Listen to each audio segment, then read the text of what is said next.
It was Christmas Eve, and Daniel had spent 5 years convincing himself he'd finally forgotten the woman who once promised to love him forever. 5 years of silence. 5 years of early mornings in an empty kitchen, of coffee mugs set for one, of falling asleep to the sound of wind pressing against the wooden walls of a house that had never quite learned to feel like a home. He had told himself, on more occasions than he could count, that he was fine, that the ache had dulled, that the name he no longer spoke aloud had lost its power over him. He only stopped by the old train station café to escape the snow for a few minutes, to warm his hands around a paper cup and watch strangers pass through the glass. Then the door opened, and Emily walked in. The same eyes, the same dark wool scarf she'd worn the night she left. Neither of them spoke, until she looked at him through trembling tears and whispered 2 words he had waited half a decade to hear. Those 2 words didn't just reopen old memories. They changed the ending of both their lives forever. Daniel was 40 years old, and he carried the particular kind of quietness that belongs only to men who have loved deeply and lost without fully understanding why. He was an architectural engineer by trade, a man who spent his days drawing the bones of buildings, calculating load-bearing walls, measuring the precise distances between one thing and another. There was a certain irony in that, though he rarely allowed himself to think about it. He was good at measuring distances. He was not as good at closing them. He lived alone in a small wood-frame house on the edge of town, set back from the road behind a row of bare-limbed oaks that had been old even when he first moved in. The house was modest, 2 bedrooms, a kitchen with a window that faced east, a fireplace he used in winter, more out of habit than comfort. The neighbors on either side kept their distance, which suited him. He liked the quiet, or at least, he had convinced himself that he did. He had not remarried. He had not even tried to date. There had been a few attempts in the first year after the divorce, a colleague who invited him to dinner, a woman his sister had introduced him to at a backyard gathering, but nothing had taken root. He would sit across the table from someone perfectly kind and feel nothing but the low hum of absence, the way a house sounds when it has been empty too long. After a while, he stopped trying altogether. Not bitterly, not with anger, simply with the resigned acceptance of a man who had decided that some chapters, once closed, do not deserve to be reopened. On Christmas Eve, with snow falling in heavy, deliberate curtains outside his window, Daniel did what he always did. He drove his old pickup truck into town. He bought groceries enough for 2 or 3 days. In the practical way of a man who has learned not to over-prepare for celebrations. He stopped at the hardware store out of habit. He passed the bakery and did not go in. He bought a small Christmas tree from the lot outside the grocery store, a modest spruce about 3 feet tall, the kind sold cheaply at the end of the afternoon when the good ones are already gone. He bought it not because he wanted it, not because it would make the house feel any more festive. He bought it because he had bought one every year since the divorce. And stopping now would have felt like admitting to something he was not ready to name. He drove home. He set the tree on the kitchen table. He stood there for a long moment, hands in his coat pockets, looking at it. Then he turned around, got back in the truck, and drove toward the old part of town, not for any particular reason he could have explained.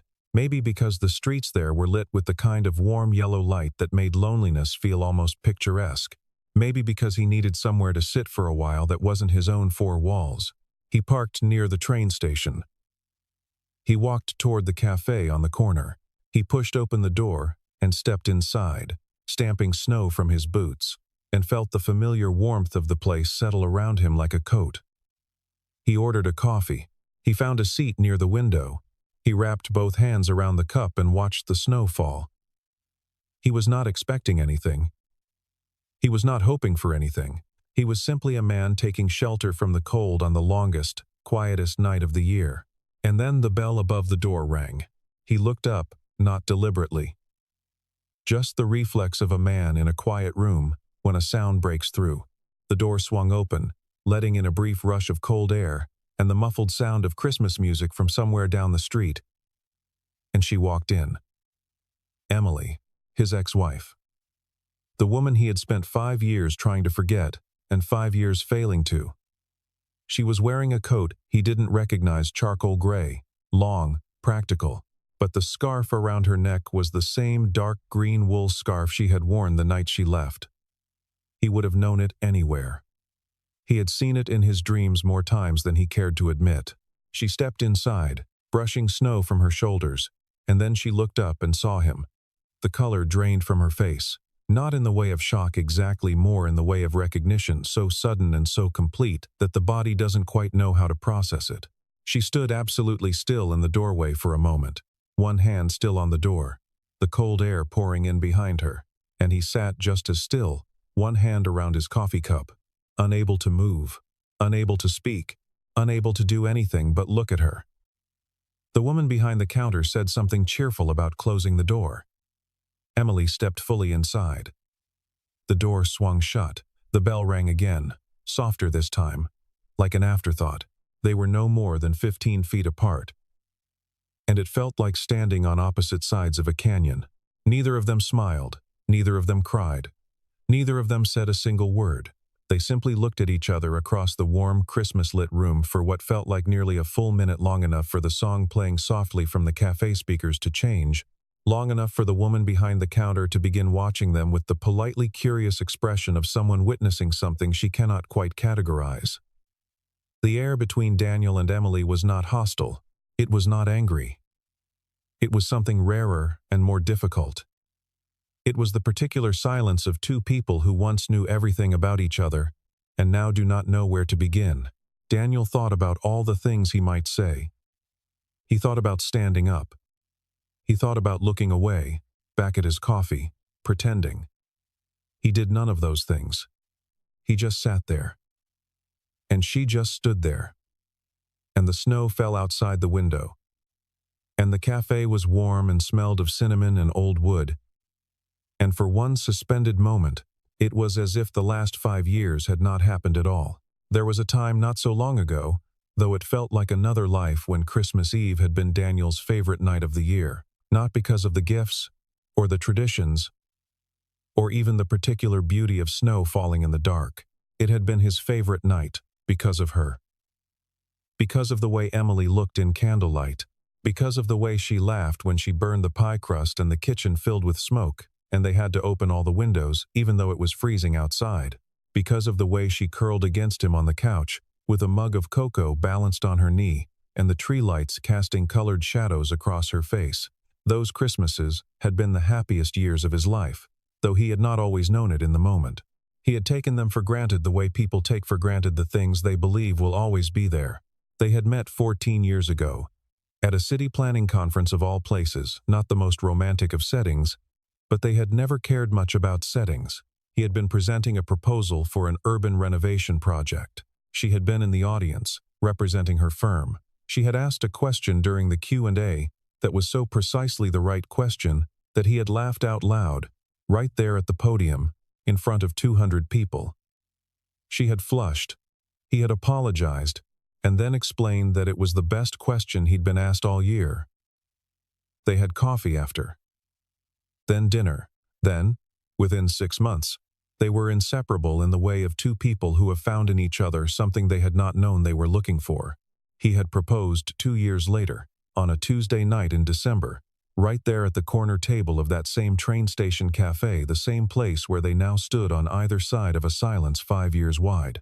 Their early married life had been full. Full of plans, full of travel, full of the small domestic rituals that make a life feel inhabited. They had spent their first Christmas together decorating the house, from top to bottom, strings of lights in every window, a wreath on the door, a tree so large it barely fit in the living room and had to be secured to the wall with picture wire so it wouldn't fall. Emily had made mulled wine and played Christmas albums on the old record player she'd inherited from her mother. Daniel had assembled furniture in the wrong order and pretended he'd done it correctly. They had driven through the mountains one December and gotten briefly, memorably lost in a snowstorm which had not been frightening at the time, only funny because they'd had each other and a flask of whiskey and a full tank of gas, and problems feel small when the right person is sitting beside you. Those early years had the particular quality of light that belongs to things seen in retrospect, a little too bright, a little too warm, the way photographs of the past always look as if the sun was kinder then. But time has a way of wearing things down, not through any single dramatic event, but through the patient, invisible accumulation of small things. The job offer had come during their 6th year of marriage. Emily's company was expanding, opening a new headquarters in a city 400 miles north. And they wanted her to lead the transition. It was an extraordinary opportunity, the kind that comes once, if it comes at all. She had told him with the careful, controlled excitement of someone trying not to seem too eager for fear the other person would feel left behind. He had smiled. He had said all the right things. He had meant them. At first. But then the weeks passed, and the conversations about logistics, about which of them would move, about whether the house would be sold, about schools neither of them needed yet, and distance and timing, those conversations grew heavier each time, until they began to avoid them entirely. Daniel had his own projects underway. He had commitments, partners, a practice he had spent a decade building. Moving north was not impossible, but it was not simple. And he had waited, perhaps too long, for her to say she would turn it down. She had waited, perhaps too long, for him to say he would come. The gap between them widened slowly. The way ice cracks in spring, not all at once, but in quiet increments, each one almost unnoticeable, until the whole surface has given way. She went north for weeks at a time. He stayed. They called every evening at first, and then every other evening, and then whenever they could manage. The calls grew shorter, the silences grew longer, and the terrible thing, the thing that took Daniel years to understand, was that there had been no betrayal, no dishonesty, no cruelty. There had only been two people who loved each other failing, slowly and quietly, to say the things that most needed saying. The argument, the one that ended everything, had happened on a Sunday evening in February, 3 years into her new job. It had begun over something trivial and escalated in the way that arguments do when they are not really about the trivial thing at all, but about everything that has been accumulating underneath it for years. He didn't remember now what the original subject had been. What he remembered was the quiet. The long pause before she spoke, the way she had looked at him not with anger, but with something sadder than anger. And then, she had said it, softly, without looking away. Maybe we should stop. He had heard those words and understood them, or thought he had understood them as the conclusion of something already decided. He had heard in them a finality, a door closing. He had not heard what she had actually meant, which was closer to a question than a statement. Maybe we should stop and really talk about this. Maybe we should stop pretending everything is fine. Maybe we should stop before we lose each other completely. He had said nothing. He had stood in the kitchen of their house, looking at the window above the sink, and he had said nothing. And she had taken his silence for its own kind of answer. She had packed a bag that night. He had not stopped her. He had stood in the hallway, watching her go, and told himself that she was right, that this was what she wanted, that stopping her would be selfish. He had not understood, until much later, that what she had wanted, what she had been waiting for, was for him to stop her. The divorce had been quiet, mutual, without lawyers, almost, and without bitterness. They had divided everything fairly and spoken to each other in the carefully polite tones of two people trying very hard not to wound each other any further. On the day it was finalized, Daniel had driven home and sat in the driveway for a long time, engine running, not quite able to go in. He had thought, this is the rest of my life now, and he had put the truck in park and gone inside and begun the slow, patient work of rebuilding himself around the absence of her. He had never quite finished that work. He suspected, sitting across a café from her on Christmas Eve 5 years later, that he had never really started it. Emily ordered a tea she didn't need, just to have something to do with her hands. She chose a table near the window, not the table they had always claimed as theirs when they were married, but not far from it either. And after a long suspended moment in which the café continued its quiet business around them and the snow continued to fall outside, Daniel picked up his coffee and moved to her table. She looked up as he sat down. He looked at her, and slowly, haltingly, like a door that has been shut too long and doesn't swing easily on its hinges anymore, They began to talk. It was awkward at first, of course it was. They asked each other the questions strangers ask. How are you? Where are you living now? Are you still doing the same work? They were careful. The way people are careful with things they're afraid of dropping. But beneath the careful questions there was something else, the particular ease of two people who once knew each other completely. A familiarity that does not disappear simply because time has passed. He noticed the way she still held her mug with both hands, thumbs touching at the top. She noticed the way he still rubbed the back of his neck when he was thinking. The small things are what survive. They always are. Emily told him she was passing through on her way back from her mother's, who lived 2 towns north. The train connection had been delayed weather, the usual December complications. She had stopped in for warmth and something hot to drink, not expecting to be there long, not expecting any of this. She said all of that in a steady voice, matter-of-factly, and then she paused and looked at him with the kind of directness she had always been capable of, the quality that had drawn him to her across a conference room a decade and a half ago. And she said, "Of all the places." He nodded. "Of all the places," he said, and neither of them said anything for a moment, because there was nothing adequate to say, and they both knew it.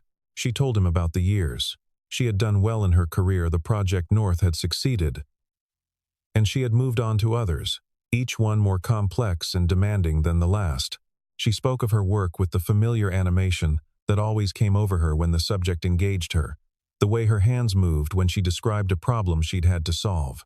He listened the way he had always listened to her, fully, with his whole attention, missing nothing. She had not remarried. She said it simply, without drama, as a fact she had long since made peace with. She had not dated much. There had been someone, briefly, about 2 years after the divorce, someone kind, someone good, but it had not worked. And she had known early on, if she was honest, that it would not. "I kept comparing," she said, and then stopped, as if she'd said more than she intended. He did not ask her to continue. He understood. He told her the same, in fewer words, because he had always been the less verbal of the two of them. He was still in the same house, same work, same town, same life, more or less. He had gotten a dog for about a year, but the dog had gone to live with his sister when the travel demands of a big project made keeping him impractical. He hadn't replaced the dog. He had thought about it. He said that last part almost as a joke, and she smiled a real smile, not the careful social one she had been deploying since she sat down, and something in his chest loosened very slightly. Outside, the snow was not stopping. If anything, it was thickening, the kind of heavy, wet Christmas snow that coats everything evenly and makes the world look laundered. From inside the café was beautiful. From the parking lot, 20 minutes later, it was a problem. Emily's car, a sensible silver sedan she'd rented at the station, would not start. The battery, most likely, killed by the cold. She stood beside it in the parking lot in her long charcoal coat, trying the key twice, and then putting her phone away with the resigned expression of someone who has calculated the odds and found them unfavorable. The tow service, when she called, informed her that given the weather, it would be 2 hours at minimum. Daniel, who had followed her out to see if he could help and found that he could not, looked at the falling snow and then at her. "Walk with me," he said. It wasn't quite a question. They walked. The town square was lit for Christmas strings of lights between the lampposts, a large tree in the center surrounded by a low wooden fence, the storefronts glowing warm behind their frosted windows. A group of children in bright coats were throwing snowballs near the fountain. A couple walked by hand in hand, their breath clouding the air.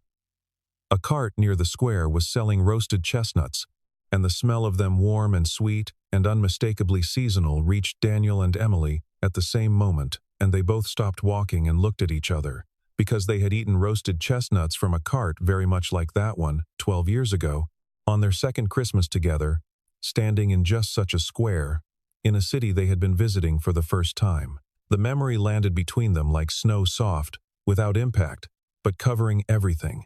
They kept walking. They talked more easily now. Something about being outside in the cold, in motion, made conversation simpler. She asked about his work, and he told her about a project he was particularly proud of. A community center he had designed for a small rural town, built mostly from reclaimed materials, that had opened in the spring and was already the heart of the place. His voice changed when he talked about it, and she recognized the change. It was the voice he used when something mattered to him beyond the professional. She told him about a restoration project she had taken on recently, an old textile factory being converted into affordable housing. It's slower than new builds, she said. Everything costs more, takes longer, goes wrong, in ways you don't anticipate. But when it works, she stopped, searching for the word. When it works, she said again, it feels like something was saved. The square had a small band playing carols near the tree, and they stopped to listen for a while without discussing whether to stop. A brass quartet, working through the standards O Holy Night. Then something faster and lighter. Then Silent Night, in a slow, aching arrangement that made the crowd around them go quiet. Daniel watched Emily's profile in the glow of the Christmas lights, and thought about all the versions of her he had known. The version who asked the perfect question from the back of a conference room. The version who burned the pie crust and laughed about it. The version who stood in the kitchen doorway with a packed bag and eyes that he had read wrong. That he would give anything to have read right. He thought, I have missed you every single day. And he said nothing, because they were not there yet, if they were going anywhere at all. But they were moving towards something. He felt it the way you feel a change in weather before it arrives, a shift in pressure, a charge in the air. She felt it too, though she would not have been able to say when it began exactly. Maybe it had begun the moment she walked through the cafe door and saw him sitting there. Maybe it had never stopped. They had circled back toward the train station and were standing near the park bench, where the tow truck would eventually meet her, when Daniel spoke. He had been building toward something for the past half hour. She could see it in his jaw, in the way he kept looking at her and then looking away. He said, there's something I never told you. She waited. The snow fell. He looked at the ground for a moment, then back at her. The night you left, the night you packed your bag, I let you go out the door, and I stood there for about 10 minutes, and then I got in the truck. She was very still. I was going to come after you, he said. I was going to drive to wherever you were going and tell you I'd been an idiot. That you were right. That I should have talked to you instead of going quiet. That I would move north, or we would figure something out. Or at minimum I needed to say the thing I'd never said, which was that I didn't want to lose you. He paused. I didn't make it. There was a crash on the interstate. 3 cars, bad ice. I sat in stopped traffic for 4 hours. By the time the road cleared, it was nearly 2 in the morning. And I sat there trying to call you, and getting voicemail. And I thought, he stopped. I thought you'd made your decision, that showing up at 2 in the morning would be making it worse. So I turned around. Emily had gone very still. Her face in the Christmas light was unreadable for a moment. And then it was not, and it was full of something that looked like grief and wonder in equal measure. I waited, she said quietly. I was staying at a hotel 2 towns over, and I waited for 2 days for you to come. I kept my phone on all night. The snow fell around them, slow and even. I thought you'd decided, she said.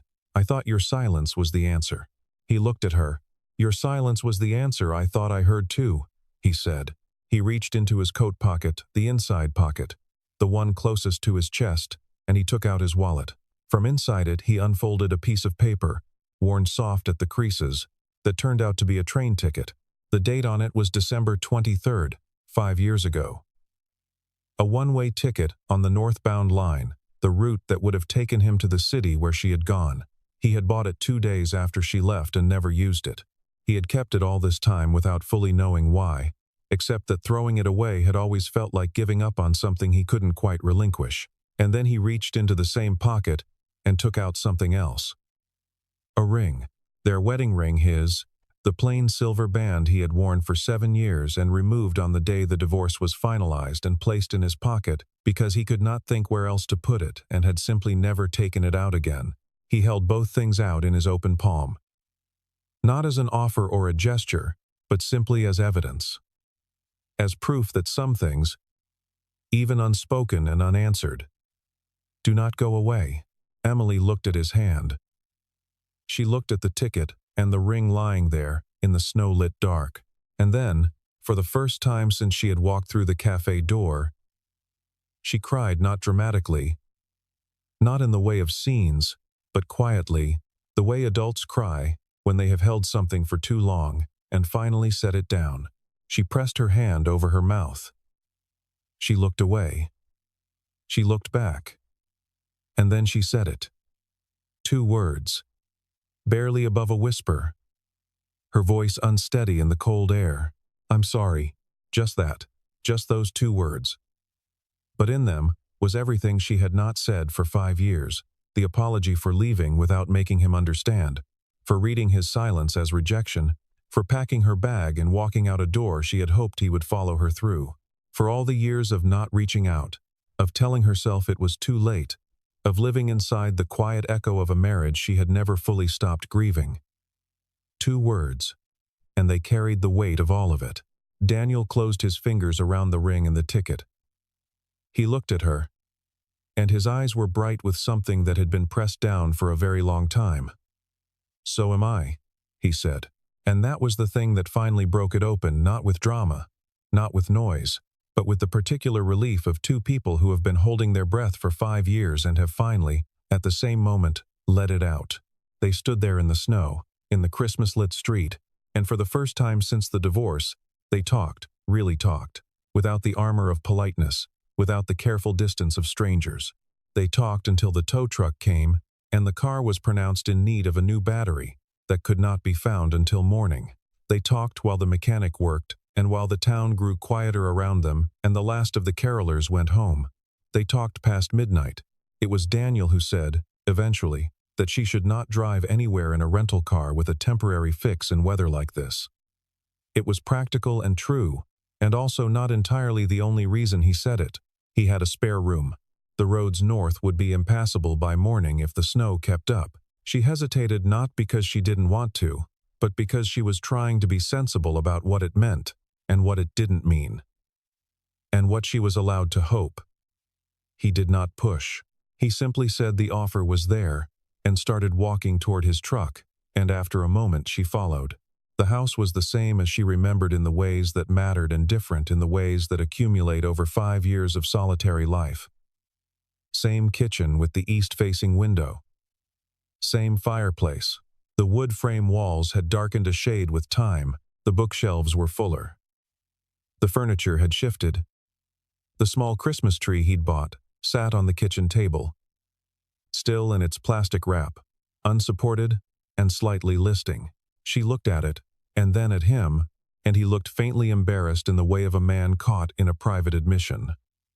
"I always get one," he said, by way of explanation that explained very little. "I know," she said, because she did know she had always known these things about him, the way he held on to rituals even when they no longer served their original purpose, the way he was stubborn about the small ceremonies of life. It had frustrated her sometimes. It moved her now. They cooked together. It was not planned, it simply happened. The way things happen between 2 people who have cooked in the same kitchen for years, and whose bodies remember the choreography, even when the minds have tried to forget. He had groceries. She knew where everything was, more or less. They made a simple supper, pasta, a salad, bread from the bakery bag he'd left on the counter. They opened a bottle of wine he'd been saving for no particular occasion. They sat at the kitchen table, with the small undecorated tree between them, and they ate and talked the way they used to talk freely, without agenda, following the thought wherever it went. After supper, without discussion, they decorated the tree. He found the box of ornaments in the closet, the same box, the same ornaments he had packed when he moved out of their old house and into this one. Glass balls in red and silver, a wooden star he had carved, badly, one December, as a gift to her, and which she had declared beautiful anyway, the small brass reindeer she had found at a market years ago. He lifted each one out with the particular care of a man handling things that are more fragile than they look. She hung them, mostly in silence. occasionally saying the name of the memory attached to each one, not with sadness, but with the gentle matter-of-factness of someone sorting through old photographs and finding more good ones than expected. At the bottom of the box was a smaller box inside a shoebox, taped shut with tape that had yellowed at the edges. He had forgotten it was there, or had pretended to himself that he had. She looked at it. He looked at it. He said, "That's I don't know if you want to." She said, "Open it." Inside were photographs. Their wedding photograph, the two of them on the steps of the courthouse, because they had wanted something small, and had gotten something small, and had been happy about it. A Christmas card she had made by hand the year she'd been between jobs and taken up a brief, intense interest in calligraphy. A handful of letters, actual handwritten letters, from the early years of their relationship, when they had been apart for a summer internship of hers and had written to each other on paper because the email felt insufficient. And one more letter, this one sealed in an envelope he recognized as his own handwriting, addressed to her, never mailed. She looked at the envelope. He took it out and held it. "I wrote it the night I bought the train ticket," he said. "I was going to bring it with me." She held out her hand. He gave it to her. She broke the seal carefully, unfolded the single page inside, and read. He looked at the fire while she read. He already knew what it said. He had read it only once, the night he wrote it, and had not read it again. But he knew. It was not a long letter. It said that he had been wrong to go quiet, that the distance between them had not been geography, that he missed her in the specific, irreplaceable way you miss someone who has become part of the architecture of your daily life, not just present, but load-bearing, that he was sorry, that he would spend whatever time was needed making it right, if she would let him, that he loved her. He had never stopped. Emily folded the letter slowly along its original creases and held it in both hands for a long moment, her head slightly bowed. Then she looked up.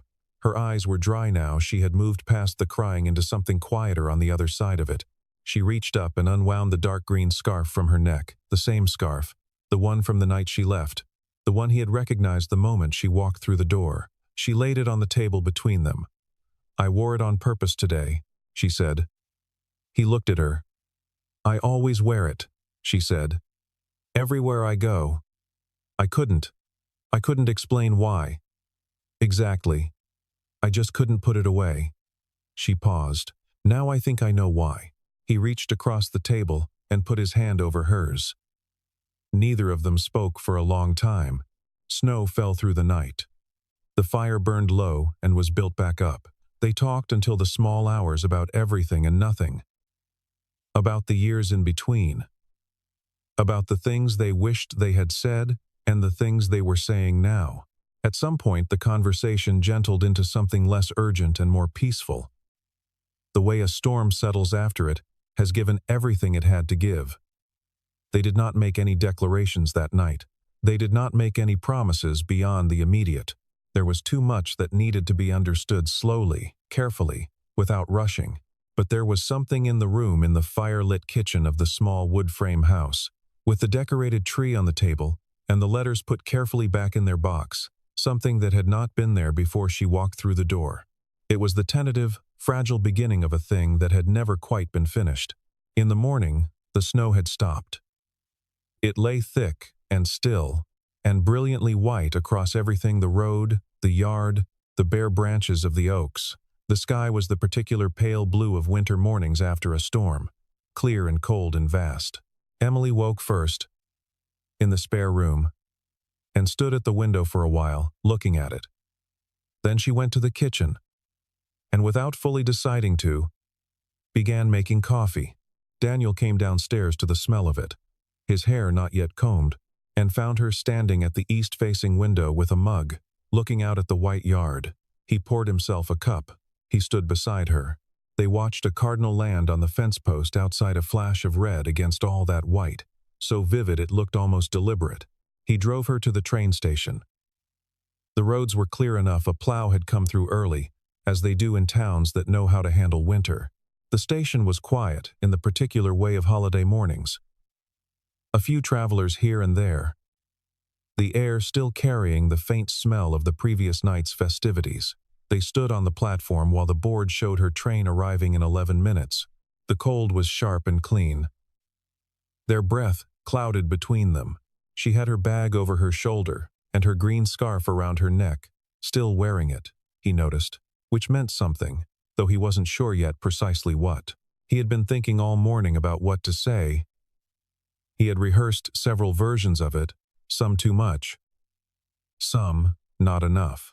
In the end, he said the true thing, which was simpler than any of the rehearsed versions. He looked at her and he said, "If we met again today, for the very first time, if you walked into that café and I was sitting there, and neither of us knew anything about the other, would you still choose me?" It was not a casual question. She heard it for what it was, not a plea, not a negotiation, but a genuine inquiry, asked by a man who needed to know not what she regretted, but what she wanted. She looked at him for a moment, and her expression was the expression of someone arriving, finally, at an answer they have been approaching for a very long time. Every single time, she said. He had kept the ring in his coat pocket all morning, had not been sure he would take it out, had told himself it would be too much, too soon, too freighted with the past they were still making sense of. But when she said those words every single time, he reached into his pocket and closed his fingers around it, and then he took it out and held it in his open palm between them. Not as a proposal, not as a demand or an expectation. He held it out the way you might hold out a compass, as something that had always known north, regardless of how far from it he had traveled. "This wasn't about the past," he said quietly. "It never was." She looked at the ring in his hand, and she looked at him, and she reached out and took it, not to put it on, not yet, not in the way of an immediate answer, but to hold it the way you hold something you are not ready to put down. The train came in on schedule, which was not something trains often do on the day after Christmas in a heavy snowfall, but which felt, on that particular morning, like the smallest possible miracle in a day that was already full of them. Emily stepped toward the platform. She turned back once. She was still holding the ring, closed in her right hand. She looked at him the way she had looked at him across a conference room 14 years ago, directly, openly, without pretense. "Call me," she said. He nodded. "Tonight," he said. She smiled the full smile, the real one, the one he had been waiting for since she walked through the cafe door the night before. Then she stepped onto the train. He stood on the platform and watched the train until it curved out of sight around the bend north of the station. Then he stood there a moment longer, in the cold and the clean white air of Christmas morning. He was not the same man who had driven into town the night before, with a 3-foot spruce tree in his truck bed and no particular hope for the evening. He was not sure yet what he was, but he was not empty in the way he had been for 5 years. That particular hollowness that a man gets used to carrying was not there this morning. In its place was something smaller and more tentative, but real, the way a room feels after a window has been opened. He walked back to his truck. He sat for a moment with both hands on the wheel, engine running, heater coming up slowly. He thought about all the things that would need to happen: conversations, decisions, the long, careful work of 2 adults rebuilding something complicated after a long absence. None of it would be simple, none of it would be fast, but it would be honest, which was more than it had been before. And honest was where everything worth anything had to start. He put the truck in drive. He drove home through the brilliant white morning, past the town square where the Christmas lights still glowed softly in the daylight, past the cafe on the corner where everything had changed the night before.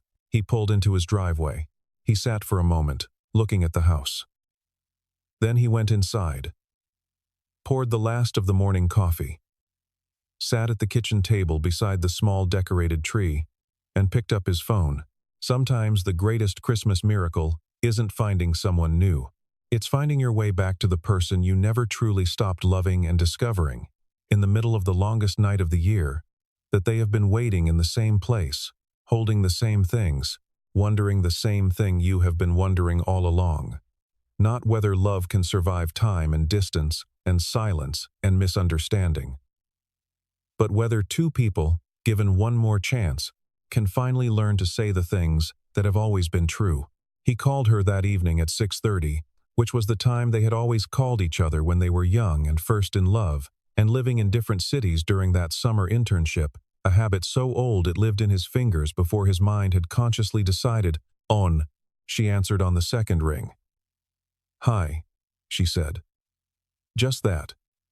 But the way she said it, warm, unhurried, with the particular ease of someone who has put down a weight she has been carrying for years, told him everything he needed to know about where they were. Not back at the beginning, not in the middle of the story they had told before. Somewhere new, somewhere that had no map yet. Which was frightening and necessary and right. They talked for 2 hours that night, which surprised neither of them. There was so much still to say, not the urgent, confessional kind of saying that had happened on the platform of the train station or in the firelit kitchen. That part was done. Or at least, the first chapter of it was done. This was quieter.